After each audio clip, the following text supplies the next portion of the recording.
İyi günler arkadaşlar, kanalımıza hoş geldiniz. Bu videoda Hande Erçel'in bugün geldiği noktadan ve etkisinden bahsedeceğiz. Hande Erçel yıllar içinde yalnızca başarılı bir oyuncu değil, aynı zamanda güçlü bir marka haline geldi.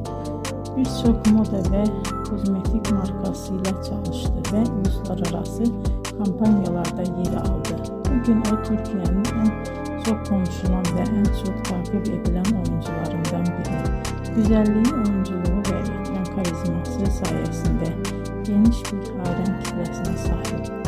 Hande Erçel'in hikayesi bize şunu gösteriyor. Bazen küçük bir şehirde başlayan bir hayal doğru adımlar ve çok çalışmayla dünya çapında bir başarıya dönüşebilir. Bugünkü videomuzun sonuna geldik. İzlediğiniz için teşekkür ederim. Kanalı takip etmeyi unutmayın ve bir sonraki videoda görüşmek üzere. Hoşça kalın.